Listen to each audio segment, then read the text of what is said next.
Assalamualaikum warahmatullahi wabarakatuh. My name is Intan Febriani, student ID 23291058 from the English Department, Mandalika University of Education. Today, I would like present my case study entitled Handling Students in Disciplinary Behavior Through Guidance and Counseling Service in Grade 7 at SMPN 1 Lingsar. For the first, background. First, I will explain the background of this study. Discipline is one of the important factors in creating a positive learning environment. However, junior high school students are early adolescents where they experience emotional, social, and psychological changes. During this period, students are usually influenced by their peers and often have difficulty following school rules. During my PLP at SMPN 1 Lingsar, I observed a grade 7 student who frequently showed indisciplinary behavior. For example, the student often argued with teacher, wore expensive makeup, and even applied makeup during class. This behavior disturbed the learning process and became the reason why I chose this case for my study. Next, the research object. The objectives of this study are: first, to identify the student's background. Second, to analyze the factors that cause the students in disciplinary behavior. Third, to describe the guidance and counseling intervention provided by the school.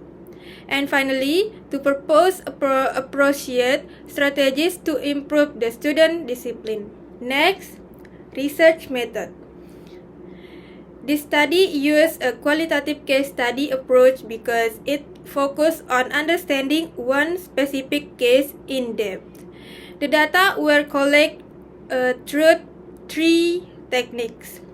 The first one is observation, and the second, interviews with teacher and the guidance and counseling teacher, and the third, documentation.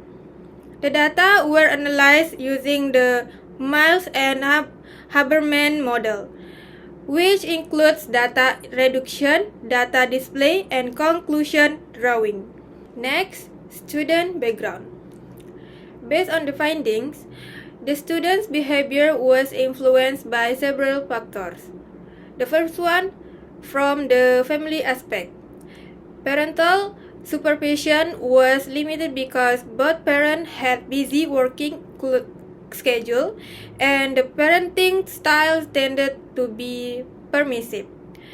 And the second, from the social aspect. The student was strongly influenced by peers and want to gain social acceptance. And the last one is from the academic aspect. The student actually had sufficient cognitive ability but often lost focus because of behavioral distraction during class. Next, student characteristics. The student is in the early adolescent stage, which is characterized by identity exploration and emotional changes. The student showed high self-confidence, especially regarding appearance and social interaction. However, the student also had difficulty accepting feedback from teacher and often responding by arguing. Next, initial ability. Regarding the student initial abilities, the cognitive ability was considered adequate. The student could understand the lesson when they paying attention. However, the student's concentration was inconsistent and easily distracted. The learning attitude also depends on the teaching method. The student become more interested when the lesson was interactive but easily lost motivation during conventional teaching. Next, discussion. Based on the discussion, the students' indisciplinary behavior was not caused by a single factor. Instead, it resulted from the interaction of family background, peers influence, developmental characteristics, and learning motivation. Therefore, solving behavior problem requires collaboration between teachers, guidance and counseling teachers, parents, and students.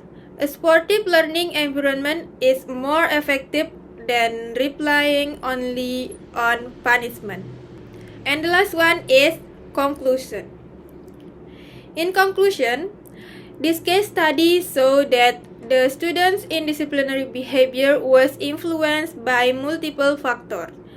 Although the student had adequate cognitive ability, behavioral problems affect classroom learning. The interviews provided by teacher and guidance and counseling teacher were helpful, but long-term improvement requires continuous collaboration between the school and parents. By understanding the cause of the behavior and providing appropriate support, students can gradually develop better discipline and more positive behavior. That is all my presentation. Thank you very much for your attention. I hope this presentation provides useful insight into the importance of guidance and counseling service in managing students' disciplinary behavior. Thank you and have a nice day. Wassalamualaikum warahmatullahi wabarakatuh.